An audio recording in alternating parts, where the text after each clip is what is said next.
Places ನಿಜ ಹೇಳಿ ರಾಜಣ್ಣ ಅವರೇ, ಏರ್ಪೋರ್ಟ್ ಹಿಂದೆ ರಿಯಲ್ ಎಸ್ಟೇಟ್ ವಿಚಾರ ಇದೆಯಾ ಅಥವಾ ನಿಜವಾಗಿಯೂ ಏರ್ಪೋರ್ಟ್ ಬೇಕು ಅಂತ? ಚೆನ್ನಾಗಿ ಡೆವಲಪ್ ಆಗ್ಬಿಡುತ್ತೆ, ಭೂಮಿಗೆ ಒಳ್ಳೆ ಬೆಲೆ ಬಂದ್ಬಿಡುತ್ತೆ. ಏರ್ಪೋರ್ಟ್ಸ್ ಬೇಕಾಗ್ತದೆ, ಏರ್ಪೋರ್ಟ್ ಬೇಕು, ಏರ್ಪೋರ್ಟ್ ಬೇಡ ಅಂತ ನಾನು ಹೇಳೋದಿಲ್ಲ. ನಮ್ಮಲ್ಲಿ ಈಗ ಏನಾಗಿದೆ, ಇದು ಈಗಿರ್ತಕ್ಕಂಥದ್ದು ಕೆಂಪೇಗೌಡ ಏರ್ಪೋರ್ಟ್ ಎಷ್ಟು ಜನಕ್ಕೆ ಅದನ್ನ ತಡ್ಕೊಳ್ಳುತ್ತೆ. ಅದು ಆವಾಗ್ಲೇ ಎಷ್ಟು 10 lakhs ಇಟ್ಟಿದೆ, ಈಗ 1 ಕೋಟಿ ಮೇಲೆ ಹೊರಟೋಗಿದೆ.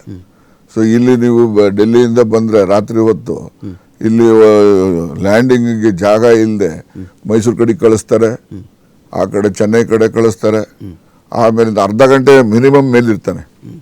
ಆ ಥರ ಪರಿಸ್ಥಿತಿ ಬಂದ್ಬಿಟ್ಟಿದ್ದೀವಿ ನಾವು. ಅದರಿಂದ ಇನ್ನೊಂದು ಏರ್ಪೋರ್ಟು ಬರ್ತಕ್ಕಂಥದ್ದು ಅಗತ್ಯತೆ ಇದೆ. ಆದರೆ ಆ ಏರ್ಪೋರ್ಟು ಟೆಕ್ನಿಕಲ್ ಫೀಸಿಬಿಲಿಟಿ ಮತ್ತು ಜನಗಳಿಗೆ ಅನುಕೂಲ ಆಗ್ತಕ್ಕಂಥ ರೀತಿಯಲ್ಲಿ ಡಿಸೈಡ್ ಆಗಬೇಕೇ ಹೊರತು ಯಾವುದೋ ಒಬ್ಬರ ಮರ್ಜಿಗೋಸ್ಕರ ಡಿಸೈಡ್ ಆಗ್ತಕ್ಕಂಥದ್ದು ನ್ಯಾಯಯುತವಾದಂಥದ್ದಲ್ಲ. ಫ್ಯಾಮಿಲಿ ಬಗ್ಗೆ ಹೇಳಿಬಿಡಿ ರಾಜಣ್ಣ ಅವರೇ. ನಮ್ಮ ಫ್ಯಾಮಿಲಿ ಏನು, ನಾವು ಎಲ್ಲ ಇದ್ದೀವಿ. ನಾವೆಲ್ಲ 5 ಜನ ಇದ್ದೋ ನಾವು, ಗಂಡು ಮಕ್ಕಳು. ಒಬ್ಬಳು ತಂಗಿ ಇದ್ಲು ನನಗೆ. 5 ಜನದಲ್ಲಿ ನಾನು ಒಬ್ಬನೇ ಗ್ರ್ಯಾಜುಯೇಟು. ಇನ್ನೊಬ್ಬ ಇದ್ದ ನನ್ನ ತಮ್ಮ, ಅವನು ಹೆಬ್ಬೆಟ್ ಗಿರಾಕಿ. ಅವನು ಓದಲೆಲ್ಲ, ಅವ್ನು ಬೇಸಾಯ ಜಮೀನು ನೋಡ್ಕೊಂಡು ಅವನು ಇದ್ದುಬಿಟ್ಟೆ. ನಮ್ಮ ಅಣ್ಣ ಒಬ್ಬ ಇದ್ದ, ಭಾಳ ಬುದ್ಧಿವಂತ.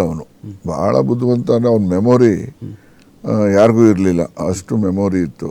ಅವನದು ಹ್ಯಾಬಿಟ್ ಸರಿಗಿಲ್ಲ, ಹಂಗಾಗಿ ಅವನಿಗೆ ಕ್ಯಾನ್ಸರ್ ಬಂದು ಅವನು ಎಕ್ಸ್ಪೈರ್ ಆಗಿಬಿಟ್ಟ. ಇನ್ನಿಬ್ಬರು ಇದ್ದಾರೆ, ನಮ್ಮ ಸಿಸ್ಟರ್ ಇದ್ದಾಳೆ. ಮಕ್ಕಳು ಈಗ ನನಗೆ 2 ಗಂಡು ಮಕ್ಕಳು, ಒಬ್ಬ MLC ಇದ್ದಾರೆ, ಇನ್ನೊಬ್ಬ ಇದ್ದಾರೆ ಅವನು ವ್ಯವಹಾರ, ಅವನು ಕ್ರಷರ್ಗಳು ಅವೆಲ್ಲ ನೋಡ್ಕೊತಾರೆ. ನನ್ನ ಹೆಂಡ್ತಿ ನನ್ನ ಲ್ಯಾಂಡೆಡ್ ಪ್ರಾಪರ್ಟಿ ಅವಳು ನೋಡ್ಕೊತಾಳೆ. ಇದ್ದವಳು ಒಬ್ಬಳೆ ಮಗಳು, ಅವಳಿಗೆ ಮದುವೆ ಮಾಡಿ ಕಳಿಸಿದ್ದೀರಿ, ಅವಳು ಗಂಡನ ಮನೇಲಿ ಇದ್ದಾಳೆ. ಅಷ್ಟು ನಮ್ಮ ಫ್ಯಾಮಿಲಿ. ಎಲ್ಲರೂ ರಾಜಕಾರಣಕ್ಕೆ ತರಬೇಕು ಅಂತ ಇನ್ನಿಬ್ಬರು ರಾಜಕಾರಣ ನೋಡಿ, ಇವತ್ತು ರಾಜಕೀಯ ಪರಿಸ್ಥಿತಿ ಏನಿದೆ, ನಾನು ಮೊದಲು ರಾಜಕೀಯಕ್ಕೆ ಎಂಟ್ರಿ ಆಗುವಾಗ ಈ ಪರಿಸ್ಥಿತಿ ನನಗೆ ಅರಿವಿದ್ದಿರ ರಾಜಕೀಯಕ್ಕೆ ಬರ್ತಿರ್ಲಿಲ್ಲ. ಭಾಳ ಕಷ್ಟ, ಕಾಂಪಿಟೇಷನ್ ಜಾಸ್ತಿ, ಮೋಸ, ಸುಳ್ಳು. ಸಿದ್ದರಾಮಯ್ಯನವರ ಉತ್ತರಾಧಿಕಾರಿ ಸತೀಶ್ ಜಾರಕಿಹೊಳಿ ಅವರ ಯಾವುದಕ್ಕೆ? ಸಿದ್ದರಾಮಯ್ಯನವರ ನೋಡಿ, ಅಹಿಂದ ಮೂವ್ಮೆಂಟ್ ಯಾರೊಬ್ಬರದಲ್ಲ. ನೀವು ಅವ್ರ ಪರ್ಸನಲ್ ಉತ್ತರಾಧಿಕಾರಿ ಅವ್ರ ಮಗನೇ ಹೊರತು ಸತೀಶ್ ಆಗಲಿಕ್ಕೆ ಸಾಧ್ಯ ಇಲ್ಲ.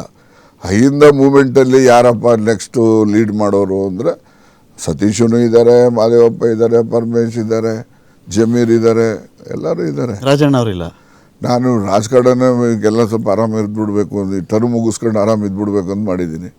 ಬಟ್ ಮೂವ್ಮೆಂಟಲ್ಲಿ ಆ ಕಾಸ್ಗೋಸ್ಕರ ಫೈಟ್ ಮಾಡೋದಕ್ಕೆ ನಾನು ಇರ್ತೀನಿ ಜೊತೆಯಲ್ಲಿ. But I cannot lead the team. ಸರ್ವಧರ್ಮ ಸಮ್ಮೇಳನ ಅದೇನೋ ಮಾಡಕ್ಕೆ ಹೊರಟಿದ್ದೀರಂತೆ. ಸರ್ವಧರ್ಮ ಮಾಡೋಣ, ಯಾವ್ಯಾವ ಸಂದರ್ಭಕ್ಕೆ. ರಾಜಣ್ಣ ಲೀಡರ್ಶಿಪ್ ಅದು ಏನು ಪರ್ಪಸ್ ಏನೋ ಮಾಡಬೇಕಂದ್ರೆ, ಪರ್ಪಸ್ ಅಂದರೆ ಜನರಲ್ ಜಾಗೃತಿ ಮೂಡಿಸೋ, ರಾಜಕೀಯ ಅವೇರ್ನೆಸ್ಸು, ಸೋಷಿಯಲ್ ಅವೇರ್ನೆಸ್ಸು ಮೂಡಿಸ್ತಕ್ಕಂಥದ್ದು. ಏನು ಕೊರತೆ ಇದೆಯಾ ಅವೇರ್ನೆಸ್ ಜನಗಳಲ್ಲಿ? ಈಗ ಅಲ್ಲ, ಕೊರತೆ ಅಲ್ಲ, ಅದನ್ನ ರಿಫ್ರೆಶ್ ಮಾಡೋದು.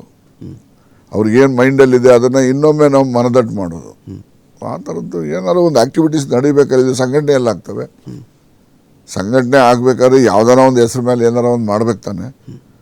ಈಗ ಸಿದ್ದರಾಮೋತ್ಸವ ಅಂತ ಮಾಡಿದವು, ಸಿದ್ದರಾಮಯ್ಯ ಕೇಳಿ ಡೇಟ್ ಆಫ್ ಬರ್ತ್ ಯಾವ್ದು ಅಂತ ಗೊತ್ತಾ ಅವ್ರಿಗೆ? ನನಗೆ ಗೊತ್ತಿಲ್ಲ ಕಣೆ, ಎಷ್ಟು ಬರ್ದ್ಬಿಟ್ಟವನೇ ಅಂತಾರೆ. ಹಂಗೆ ನಾವು ಯಾವುದೋ ಒಂದು ಡೇಟ್ ಇಟ್ಕೊಂಡು ಅದೇ ಸ್ಕೂಲಿನ ಡೇಟ್ ತರಿಸ್ಕೊಂಡು ಅವತ್ತಿಗೆ ಮಾಡಿದ್ವು. ಥ್ಯಾಂಕ್ ಯು ರಾಜಣ್ಣ ಅವರೇ, ಸಾಕಷ್ಟು ವಿಷಯಗಳ ಬಗ್ಗೆ ಮುಕ್ತವಾಗಿ ಮಾತಾಡಿದ್ವಿ. Thank you so much. ನಮ್ಮ ಇಷ್ಟೆಲ್ಲ ಸವಿಸ್ತಾರವಾಗಿ, ನಿರರ್ಗಳವಾಗಿ, ನಿರ್ಭೀತವಾಗಿ ಸಾಕಷ್ಟು ಪ್ರಶ್ನೆಗಳಿಗೆ ಉತ್ತರ ಕೊಟ್ಟಿದ್ದೀರಿ. Thank you so much Rajanna ಅವರು. Thank you. ಇದು ರಾಜಣ್ಣ ರಾಜಮಾರ್ಗ ವಿಶೇಷ.